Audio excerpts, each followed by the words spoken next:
Today we are making something so decadent and so indulgent. So when you look at a chocolate ganache tart, you're expecting something that's going to be sickly sweet. It is perfectly balanced. We've got this silky, rich and unctuous ganache on top of a crisp cocoa sweet pastry. Oh!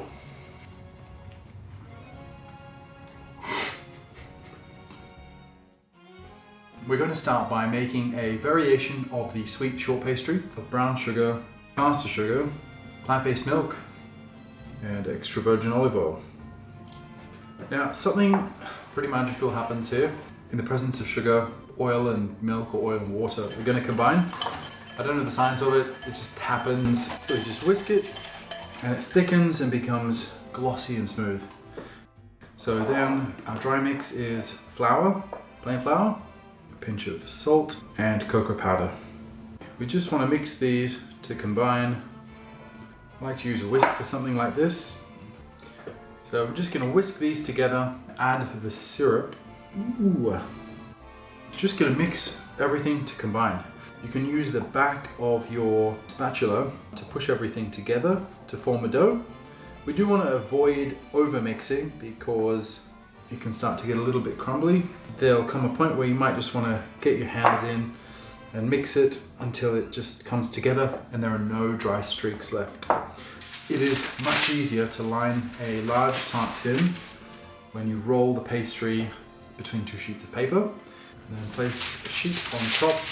When the dough is a little bit high, I like to just press it from the middle in one direction and then from the middle into another direction, and then turn it 90 degrees and do the same thing. And this just brings the height down to something that's a bit easier to roll in both directions. We call this cross pinning, and that's just going to help me get a nice round shape. So we want to roll this to about 30 centimeters. The pastry is a lovely thickness. It's starting to poke out the sides. Have a nice circular shape. And then this is the trick. Take the top piece of paper off, and then we can flip the paper while the pastry is still stuck to it in position over the tart case, and then this just lets us position the pastry, and then you'll see that actually this pastry is quite crumbly. And that's okay compared to the standard sweet short crust recipe that I do. This one, because of the cocoa powder, is just a little bit crumblier. And press the pastry into the edges. And then once that is done, I'll get a paring knife and just cutting away from the tart against the edge. That's just going to give us a nice, neat top. There we have it, a beautifully lined tart. One last step before we put this in the fridge to rest while we preheat the oven. We're just going to prick the base so that it can bake evenly and there are no uneven undulations in the base. And then in the fridge. So your lined tart shell should bake for 15 minutes, and fresh out of the oven, you want to get a small handful of chocolate calais or buttons or finely chopped chocolate, and we just want to put it back in the oven just for 30 seconds to a minute. This is just going to melt the chocolate very easily, and we're going to brush it into the tart shell just to keep the pastry dry from the ganache, create a little bit of a barrier so the pastry stays nice and crispy. Crispy is the wrong word, I mean dry, and yeah, just so it doesn't absorb moisture. So gently brush that all the way across the pastry. What we call in pastry kitchens a fat barrier. I know it doesn't sound very appealing, so you just want to do that across the whole tart. We want to pop this in the fridge to set the chocolate and cool the tart before we pour our filling in. So next up we're going to prepare our creamy ganache. This is kind of like a cross between a ganache and a crema. Really simple to make. We are going to start by adding about 50 grams of our soy milk. The rest we'll put into the saucepan along with the muscovado or brown sugar. You can also use caster sugar. And I'm going to bring that to a simmer. And this other quantity with the cornstarch, I just want to make a slurry and break down any lumps of cornstarch.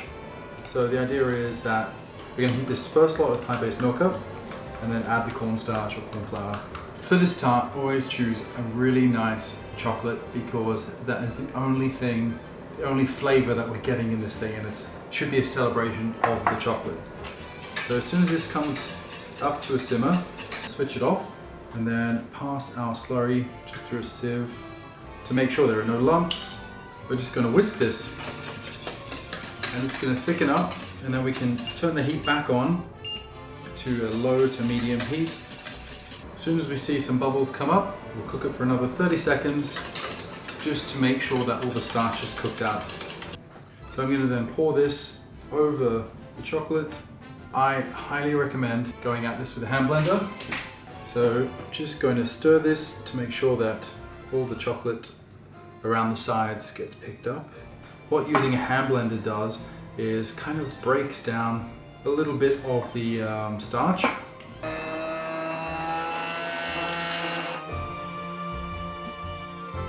Now we're ready to pour our ganache into the tart, and look at that. Now it has pulled in the middle. Just give it a little twist. You can smooth the top very lightly. You can leave this in the fridge for 3 days, but make sure that when you serve it, it's room temperature. So to finish this tart, I am just putting a very light sprinkle of one of my favorite things, some mold-on sea salt. I always recommend sprinkling the sea salt just before you serve it. It just tempers the sweetness and then really seasons the flavor of the tart. Our trick to getting perfect slices of almost anything is to use a hot, wet knife, especially when it comes to things that have ganache or buttercream in them. So you want to take a knife and dip it into a tall jug of boiling water and wipe it in between each cut. If you have a blowtorch handy, even better.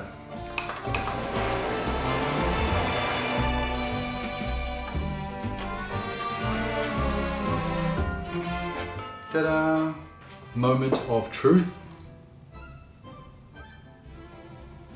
Oh. I mean, you could eat a whole slice and it's just a delicious treat.